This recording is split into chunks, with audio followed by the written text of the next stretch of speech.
Професоре, колку вам на докторите на клиниката за токсикологија ви се познати информации за достапноста и содржината на никотинските кесички или популарно наречени снус?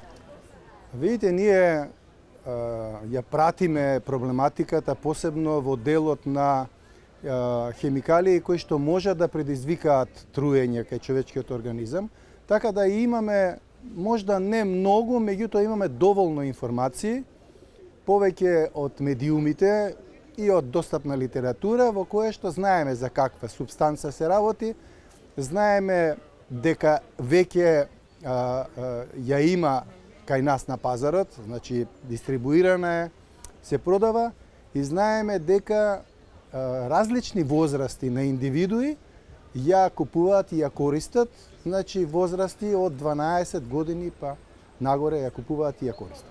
Какво е влијанието на овие никотински кесички врз здравието со оглед на тоа што содржат многу висока концентрација никотин? Прво би сакал да расчистиме една работа, значи не се работи за преработка од тутун. Значи тутунски производ. Ова не е тутунски производ, туку се работи за чист никотин кој што е спакуван во една кесичка.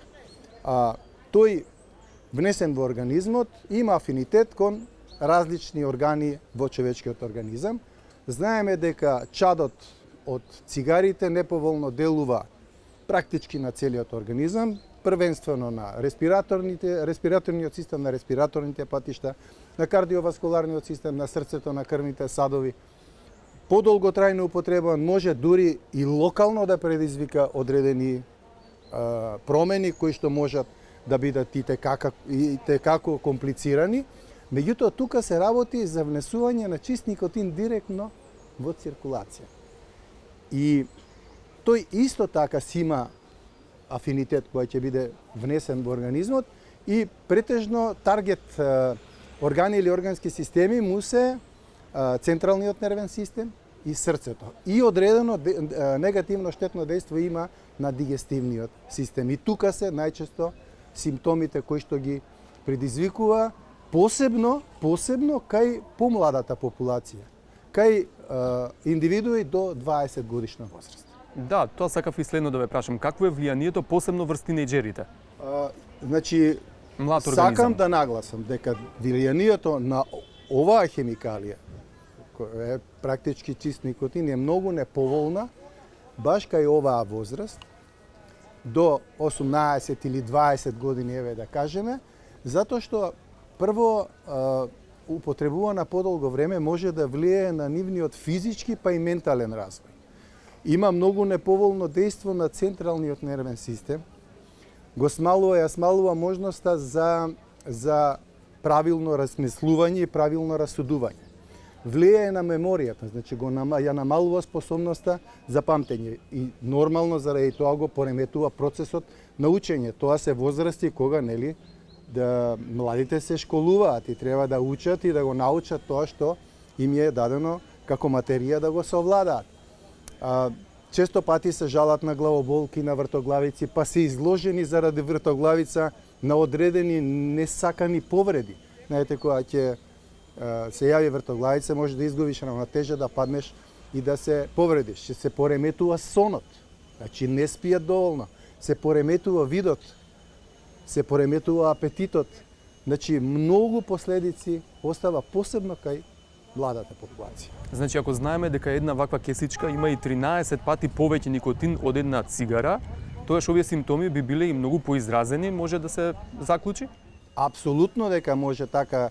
Тоа е заклучокот, затоа што внесуваме одеднаш за кратко време голема концентрација на никотин во организмот и организмот не може да се справи со внесената количина на никотин, односно нема таков капацитет и способност тоа брзо да го детоксицира. И посебно кај младите, вака внесување од никотин може за многу кратко време, односно пократко време од вообичаено, да доведе до зависност од никотинот, затоа што се внесува голема количина за кратко време.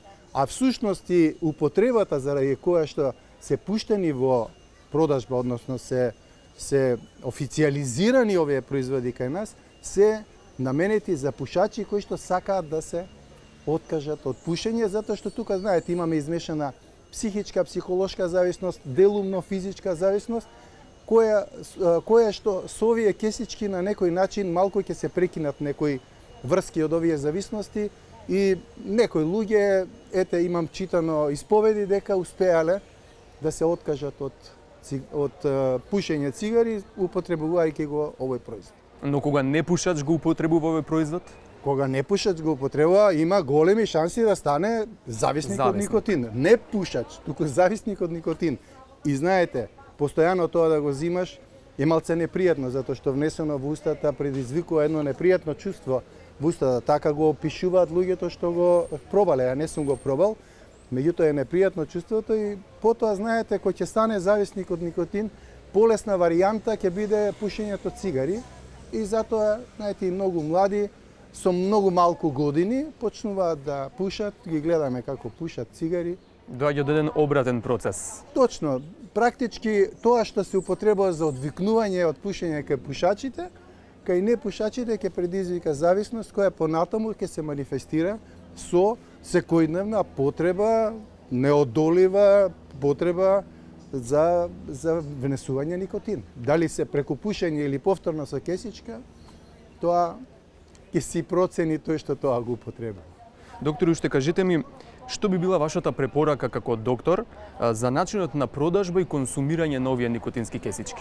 Мојата препорака и апел е прво до надлежните институции Република Македонија темелно да го испитаат внесувањето на овој производ во државата, под кои услови се внесува, дали има соодветни напатствија како се употребува, дали има соодветни пропишани протоколи како се употребува. И што е најважно, да се воведат мерки со кои што ќе се ограничи продажбата на овој производ на лица кои што се на одредена возраст. Значи, ограничено е, вели 18+, не е за малолетници, но нашето истражување покажа дека и на деца го продаваат во секоја трафика. Имено тоа сакав да го потенцирам, дека моментално во нашава држава само покажи пари и што сакаш ќе ти продадат. Не е битно ни колку години имаш, ни кој си, ни кај потекнуваш, само покажи пари ќе ти продадат. Имено тоа сакав да го потенцирам, дека државните институции подитно мора овој производ посериозно да го проанализираат и посериозно да воведат одредени мерки со кои што ќе ги заштитат одредени делови на популацијата од злоупотреба и од несакани последици. Конзумирањето под контрола на стручно лице, може би во аптека да се продава, што сметате за тоа? Видите, јас, мене ако ме прашувате, сметам дека не треба да се продава. Ако мене ме прашувате како клинички токсиколог, сметам дека не треба да се продава, меѓутоа тоа е и производ кој што и имам информации дека низ цел свет се продава, иако во државите на Европска унија мислам дека во одреден број е забранет. Меѓутоа, за тоа сигурно дека имаме институции кои што ние ги плаќаме и тие треба да проценат дали кај нас треба да се увезет и да се продава, да се дистрибуира во трговска мрежа таков препарат или не треба. Меѓутоа, и ако се увезе, и ако се продава, ако се дистрибуира, тогаш мислам дека контролата треба да биде ригорозна, затоа што се работи за супстанца која може да доведе до пореметување на здравјето кај луѓето. И уште кратко, што ако се проголта ваква кесичка? Вели повикајте служба за отрови. Апсолутно, служба за отрови, апсолутно што побрзо, без губење време на клиника за токсикологија, каде што има обучени, едуцирани кадри кои што ќе знаат да се справат со тоа. Она што е прва помош во такви ситуации, ако може на некој начин да се отстрани кесичката, значи со евентуално, ако е тоа кратко време поминато од која е голтната, затоа што таа многу брзо во контакт со влажните слузокожи ќе се раствори и ќе медицински јаглен, неколку таблети и што поитно и побрзо клиника за токсикологија. Да се надеваме дека нема да се соочите со таков случај. И ви благодарам за разговорот. И јас се надевам дека нема да се соочиме и се надевам дека во иднина ќе зборуваме за некои попозитивни теми. И јас ви благодарам што ете ми дававте можност да информираме јавноста за овој производ кој што така на некој начин создава проблеми во јавноста. Ви благодарам. И вам ви благодарам.